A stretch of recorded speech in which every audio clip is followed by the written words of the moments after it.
All right, let's dive into a story that honestly sounds like it's straight out of a cyber thriller movie. But according to our source, this is a very real and pretty massive security compromise right inside the US federal government. This is the alleged story of the Doge initiative, and it was all uncovered by one cybersecurity expert. And this is where it all kicks off. Not in some high-tech government command center, but with this quote. It's from Shay, the cybersecurity expert with 29 years of experience who basically stumbled onto this whole thing. It's a really raw, very human way to start what becomes a deeply technical investigation. So what does happen? Well, it kicks off a hunt for digital breadcrumbs. And according to the source, that trail leads to a pretty staggering conclusion about the security of the US government's own HR department. The first clue, it wasn't some complex piece of code or a top-secret document. Nope. It was something way, way simpler. An email. That's it. That's the whole email. Just a plain text message, no proper ID, asking federal employees for a progress report.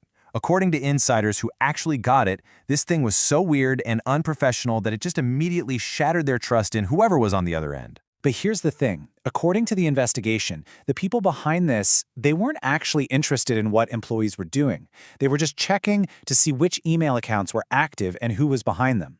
It was like a digital roll call. And this was their first big move, allegedly. Before this happened, OPM's email system had security in place to check a sender's identity. But the new operators supposedly just destroyed it. This made it impossible for employees to know who was really sending them emails, while at the same time they were verifying the employees themselves.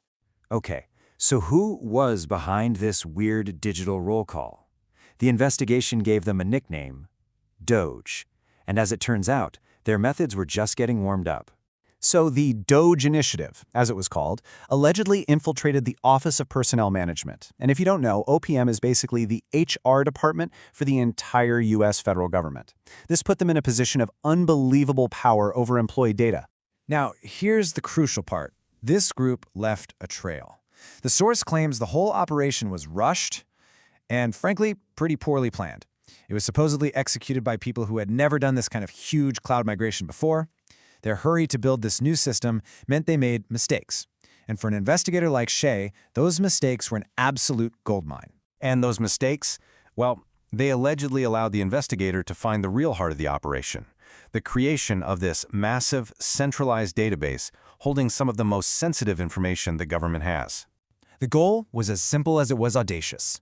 They were allegedly trying to pull together all these massive, separate government data sets into a single, searchable data lake. And here are the three main ingredients they were allegedly mixing into this data lake. First, OPM employee records. That's everything from home addresses to job performance reviews. Second, IRS tax information on citizens, employees, you name it. And third, US Treasury data. We're talking to bank records of American citizens. Just think about that for a second. Personnel files, tax data, and banking history, all supposedly dumped into one place. Yeah, as the investigator in our source material puts it, mashing all this data together isn't just a bad idea, it's allegedly flat out illegal. There are federal privacy laws that explicitly forbid this kind of thing without the proper authorization, which the source claims was never obtained. So the big question, who was actually typing on the keyboards? The investigation points to a few key individuals and accounts that were supposedly central to the whole operation. So let's break down the three central figures in this story. The person who is allegedly in charge, a contractor who maybe accidentally blew the whistle, and a mysterious, all-powerful user account. All right, first up, the leader. According to screenshots from inside OPM's own code repositories, the team was apparently led by a guy named Riccardo Biasini.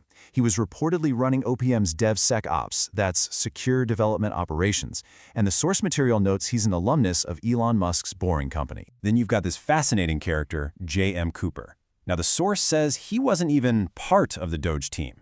He was a contractor hired around the same time, but he created these public tutorials showing people how to set up the exact same systems OPM was using, and get this, he used real OPM configuration data in his examples. This basically confirmed what the investigators were finding, and Cooper is now reportedly giving evidence to Congress. Okay, before we get to the last player, we really need to understand what a super user is. Think of it like having the God mode cheat code for a computer system. It's an account that can see everything, change anything, and a lot of the time do it all without leaving a clear trace. And this This is where the story takes a really wild turn.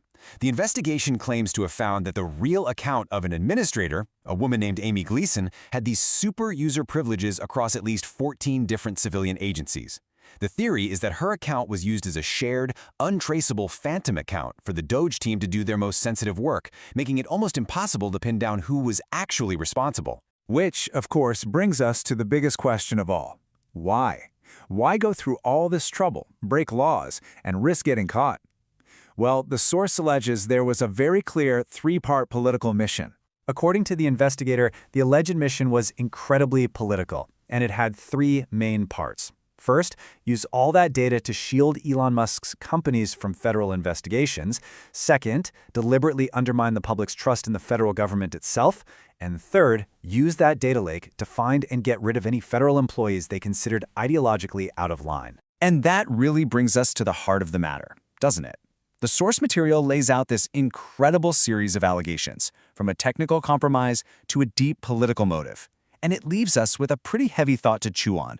When the very systems of governance are allegedly turned against the people they're supposed to serve, what does accountability even look like?